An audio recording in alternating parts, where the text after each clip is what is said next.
What is up, YouTube? Johnny B here again today, and we're gonna be bringing you a new video on not one of my cars, but a car that you guys probably remember. This is a 2015 Scion FRS with a Rocket Bunny V3 kit on it, and it's back. This time, we're gonna be addressing some of the comments from a lot of the past, people, a bunch of haters, or people that even just love the kit.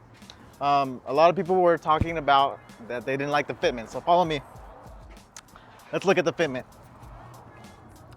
So, I think that they were probably correct on hating on the fitment. It's not quite fistable.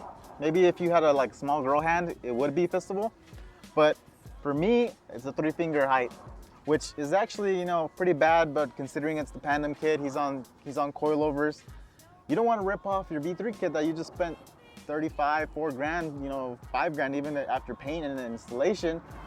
You don't want to just break it, so you're okay with a little bit of height gap just to be on the safe side. So let's go look at the back also. The back is a little bit lower, so that's pretty good. This is like a 2-finger height. The back usually tends to be a little bit lower on the FRS, and that's fine. This is how the kit was designed, with a larger gap than your normal factory fenders. If you had the normal factory fenders on here, you would obviously be quite level. Even in the front, you'd be level. But Rocket Bunny always cuts a bigger arch, so it just looks like the car is taller for some reason, even though it's actually really low, which hence, look at, there's only like 4 fingers from the body kit here about to touch the ground. So that's probably not even a speed bump. I think you probably hit a speed bump or really close to getting a speed bump. So that would be misfortune. It'd be unfortunate if something like that were to happen. So we are here going to be addressing this with an Airlift Performance 3. And what is this? This is an air management system that we're going to be using to go ahead and lower the car and get the suspension, get the fitment right, just how you would want it on a car like this. So let's go ahead and show you guys the install. This is going to be done over the process of a couple days. I'm going to do it all on my GoPro with a lot of useful and detailed tips of how to do it yourself, because I've looked at tons of videos on it and they had no information on specific stuff that was really bothering me, and the instruction manuals didn't have it either, so I just had to figure it out on my own. But I made the video to help you guys out. So let's go ahead and cut to that.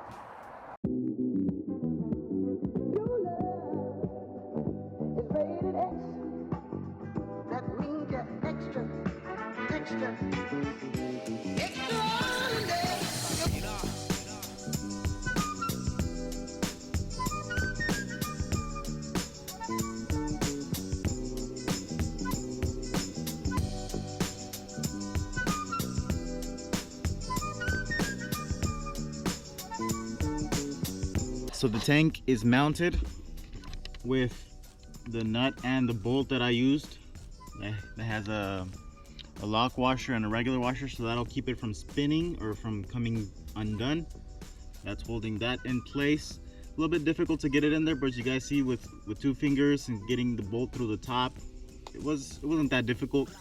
And then I just had to go ahead and tighten it down with a 12mm wrench. I picked up some L brackets. I had to chop off the top a little bit,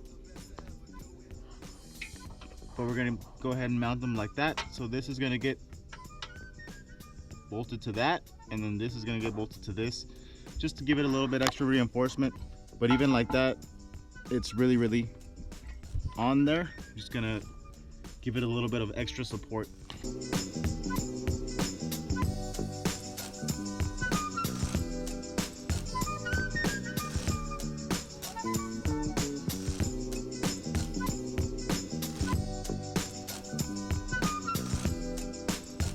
So the next thing we're going to go ahead and do is you want to get this little module here. This is what is going to direct airflow to each and every bag. So we have front left, front right, rear left, rear right. This connection goes directly to the tank. The tank has a fitting right on the top. So we're going to figure out a way to mount this, probably like up here. So this is the hardware that comes with this little module here, the air controller. This is a bolt which you can use it to bolt on. if you want to bolt it on, it comes with a washer. So that's one of the hardware items that it has. But it also comes with these, which are really long self taps, which if you look here, you can go ahead and still fit them through and they pop out. So depending on your application, what car you're running, obviously they give you multiple options to mount this. You can go ahead and decide where you want to mount it and how, depending on which way is easiest for you. So in this video, I'm going to go ahead and try to mount it up here on the top, just so it's kind of out of the way and the lines just kind of go over the tank and they're not all over the place. Instead of hiding it under here and having all the lines coming up from the sides, I'm going to mount it up here. Here, following the instructions for the first one, it asks you to go ahead and plan your location first. So you want your air tank, compressor, and manifold. And then one key thing that it says is the manifold should be located at a level above the compressor and tank to avoid compressor ingested water from gathering in the manifold. So this is the manifold, which my idea was to install up here, and that's going to be above the tank.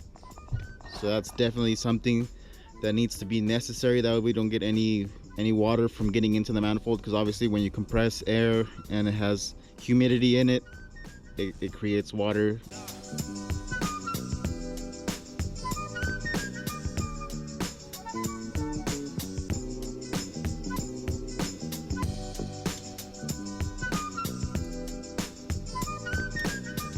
So after several hours of figuring out where would be the best place to mount everything, figured out that mounting the manifold here would probably be the best, because they recommend that it be facing flat.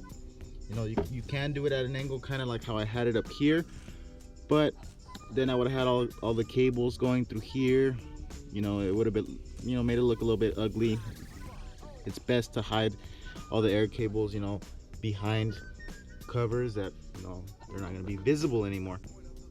The tanks, since he did go with a dual compressor setup, the tank is nice here, and I wanted to, you know, make it even on both sides, so I mounted them right there to where they're going to be least in the way.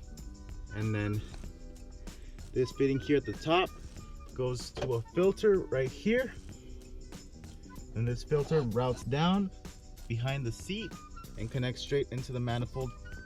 So that is going to be nice and hidden away, and all the other ones will be too, because this is going to be underneath the spare tire cover. So this is the 5-gallon tank. It's got different connections. Most of the tanks have the connections on the ends, but this is a side connections, just so that they're a little bit more hidden. And you know, with the 5-gallon tank, sometimes on certain cars it won't fit to have the fittings there. This car it would have, but this makes it a little bit, you know, more practical. Only thing is, I did have to get some 90-degree angle fittings here to be able to hook up the compressors to the back of this. And then if you look at this, this is going to be basically the drain line, but also this is where you can fill it up. And then we have a little drain line kit here from the filter, goes down into this grommet right here. Just made a little hole in the grommet. That way, if it filters out any water, it's going to go straight down and away from the inside of the car, which is always good. And here, let me show you guys how the manifold looks. From that line that we did here, this is going to be the manual inflation. The line goes straight down through here, and it also has the valve. So just in case, you know, your compressor starts to fail and it just continues instead of stopping, so you don't blow anything. So this is gonna make sure it regulates the pressure. If it goes over a certain pressure, this will open up to make sure nothing else gets damaged if, you know, there's too much pressure. And I have this outside, then I could just go ahead and place it anywhere. So we can go ahead and add the nipple so we can fill it up, you know, if the tank is too low, or if something fails electronically and you need to raise the car. This is where you can go ahead and fill it up with air, so you can go ahead and raise the car if something were to, you know, end up failing. So there you go, guys. So we can place this anywhere in the back of the car, somewhere hidden if, you know, desired, or if you want it to be visible so more easy to access. You know, it's up to you. Hooking up the compressor is fairly simple. You can see here, it's just one red wire and one black wire. Obviously they're color coded, that's what the first harness. If you have a second tank, you're gonna be using a secondary harness, but if you don't have to worry about that. Just simple. It comes with these crimps right here. All you have to do is go ahead and crimp them, and then you can heat them up. Let's go ahead and do that.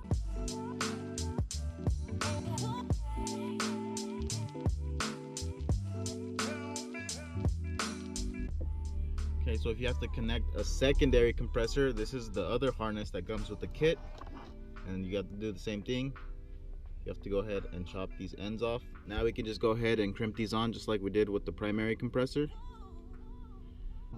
Compressor is hooked up.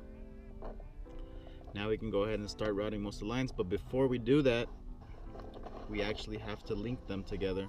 So this right here needs to be hooked up onto the main harness. So this is the main harness here, and it has this little connector here. You're gonna have to hook these up together. That way the compressors are synchronized. So far I have this manifold connected. Went down here, I zip tied it to some actual existing wires that pass through here, and then you can see these are the power and ground cables coming out of the compressors. Zip tied them here, make sure that everything's nice and firm. Nothing's gonna be wiggling around because we don't want wires to be moving around. Brought it down here, zip tied it here again to another bracket. Brought it here, zip tied it here. These are obviously the cables that I connected earlier with the crimps. And then here the actual harness splits, and it's got the connectors for this, and then it also has a relay. So this is where I mounted the relay. I put the relay backwards, so in case I put the cover back on, it wouldn't be in the way. Also, I put the second relay for the second compressor here. You can see there. So I ran all the cables together. Here's where they got connected. So I went ahead and zip tied that also. Brought it down here. I zip tied all of the connectors for this wheel, for the sensors, the height sensors. This kit, the wiring harness is all the same. We just didn't want to go with the height sensors because the more sensors you add, the more issues you're gonna have in the future. So we all know sensors like to go bad, and they're gonna be restricting us from certain things. So we'd rather just not install the height sensors. We're just gonna manually, with the programming, set up our own height as we desire. So there is the wiring back here. All this is going to be covered. You can see I passed it behind this bracket here because there's a big opening. If you look over here, there's a big opening right there, so that's not going to be interfering. And then this is where the cover goes, so it's not going to be visible either. So this is all going to get covered up, and then all these cables here, you can see this piece kind of goes like that, and it'll help cover up that just so none of this is visible. And this is where the tire cover is going to go, so this is not going to be visible either. Therefore, hiding all of the cables underneath, giving it a nice clean look. So here are the lines passing right underneath this plastic. Here they are popping out over here, and now we got to get them through the firewall. There is a grommet right underneath the dash that you can go ahead and pierce. It's where the main harness goes. You can go ahead and pass these right by it. So here is the brake booster and brake cylinder, master cylinder, and you can see there's the grommet right there, and you can see the cables protruding from the opening that I did. So a lot of people don't like to show you this or show you how to do it, just because it's really difficult to make it look nice. But it's always best to not have to drill any holes into the body and add another grommet. It's just best to use the one that's already there. And as long as you just pierced it lightly, when you get the cables through, it'll all seal up again. So let's go ahead and pull these out.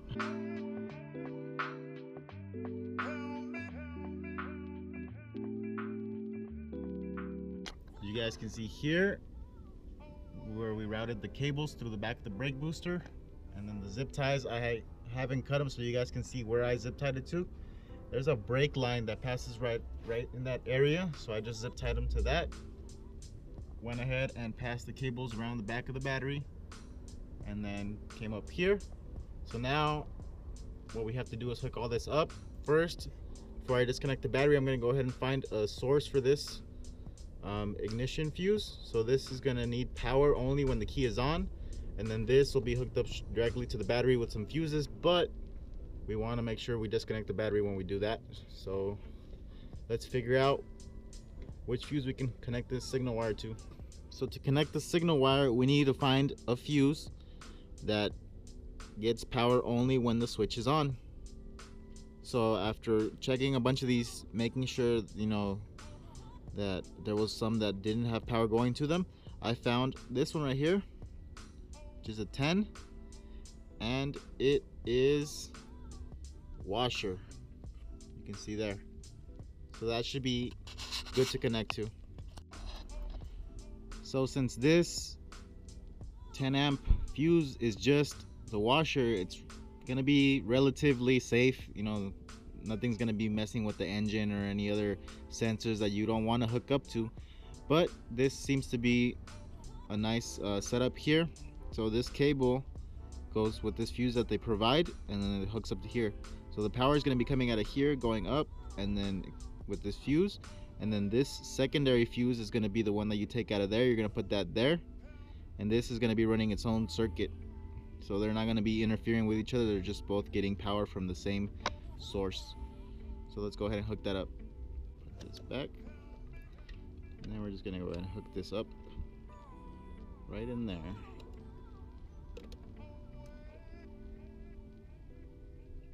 Okay, so this was the connector that we went ahead and used to hook up to the fuse where the washer goes.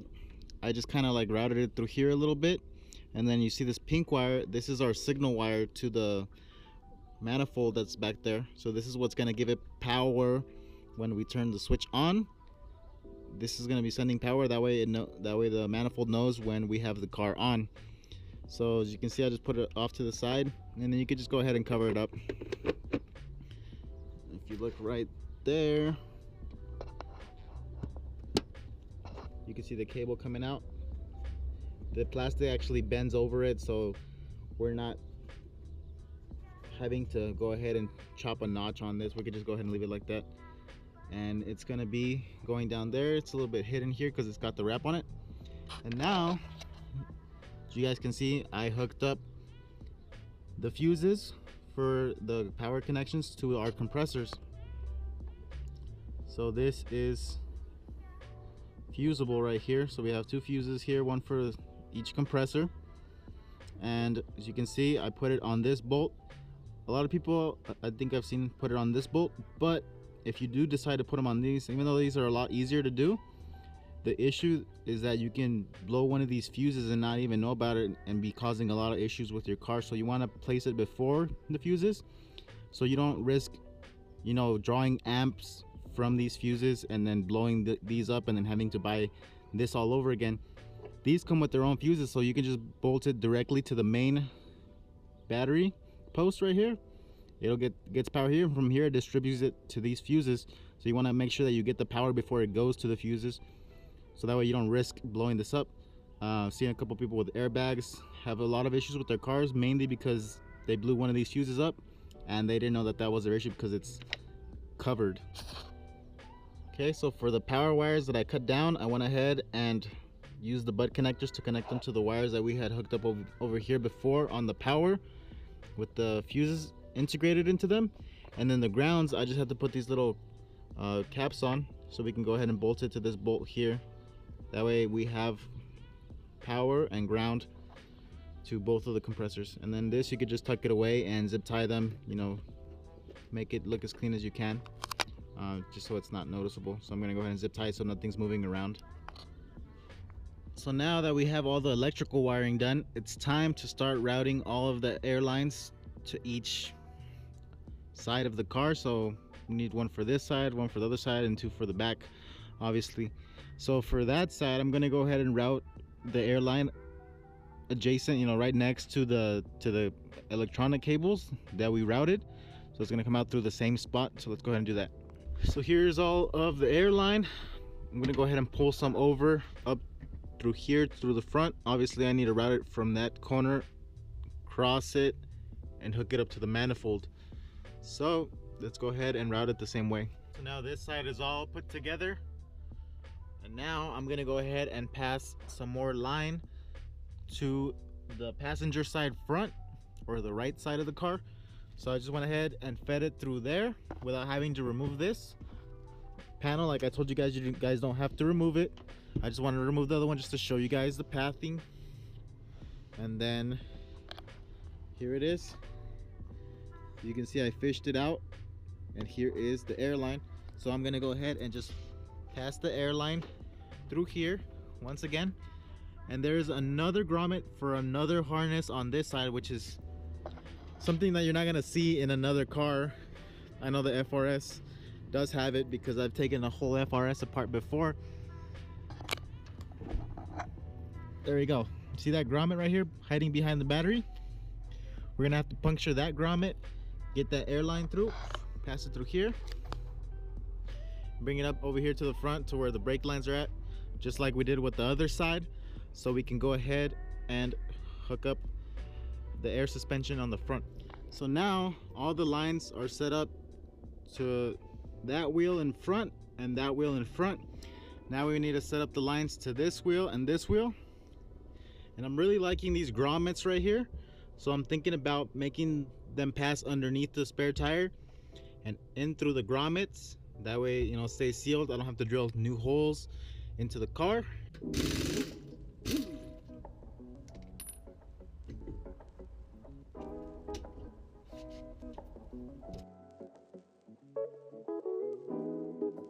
Since we're gonna be installing the rears, let's go ahead and get them ready.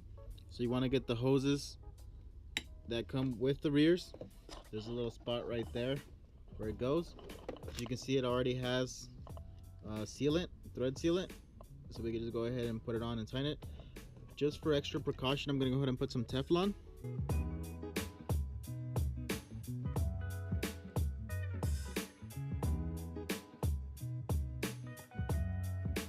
Now it is nice and tight. So this is all you really need to do. And then you make sure you route this to where we're gonna go ahead and bring out the actual air lines through. So now we can go ahead and mount both of the rear struts once you have them set up like this. So let's go ahead and put it on.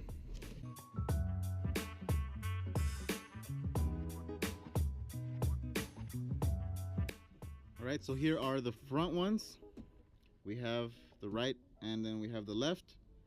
So with this, you want to make sure you don't mix them up. So the left on here in USA is the driver's side, then we have the passenger side. So let's go ahead and do the same thing we did with the rears. Add a little bit of Teflon to these, thread them in, tighten them down, and then also put the fittings that go on the ends of them so they can hook up to the airline. The 3/8 fittings, because they do come with 1/4" fittings, but you want the 3/8 because that's the hose that was provided. So let's go ahead and do that. Okay, so now that the front struts are installed, the front bags, the front air suspension, whatever you want to call it, we can now go ahead and put on the wheels. So let's go ahead and do that. Okay, so I brought the car back up because I'm not happy with the height. So overall, the car completely low was about 1.5 inches from the frame, and we wanted the tire to get as much as we can so we can go as low as possible. So to be able to achieve that, I'm gonna go ahead and shorten these 1.5 inches. So it's fairly simple. You take your tool, which is this, you go ahead and grab the ring on right here on the bottom, and it loosens it up. So once you get it loose enough, you want to go ahead and bring it up a bit. So in case you're having trouble like I was, all I did is I went ahead and put this, and then I went ahead and used my rubber mallet once again to break this loose. So we need about 1.5 inches. So we need it to be roughly around there. So we need all this to go into here and only have that much left over, so we can go ahead and have the desired ride height that we want. So now that it's loose, we should be able to loosen up this top bolt a little bit and then just twist this so it twists it onto that. All right, so for the lines that went back here, I went ahead and used the supplied clamps with some self-taps that are really short, and I clamped it here. This is a gap that's open in the spare tire. So if you had your spare tire here, you can stick your hand underneath the tire. So that way it's not gonna be pinching the lines and they're completely out of the way.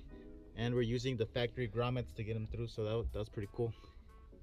So now I need to fix up back here, make it look nice. The spare tire is still gonna be usable. We still have our jacks and all the supplied tools with it. Nothing's gonna be interfering. The only thing I do need to do is cut out the part that covers the spare tire for the compressors. The car's complete now. Everything is all dialed in, and you know, here's some footage of that, of how it looks with everything done, how the tank looks, how the compressors look.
All right, guys, that's gonna be it for the video. I hope you guys enjoyed seeing the install, you know, and seeing this car completely transform from being, you know, like a monster truck for a while, and now to being, you know, loved by all, with all that good fitment and all the stamped and stance and all those things, you know. So I hope the video was also helpful. If you guys have any more questions, you can go ahead and leave them down below, or actually go on to my Instagram and send me a DM if you guys have any more questions or looking to get something like this done on your car also. That's gonna be it for the video. So you guys have a good day or a great day.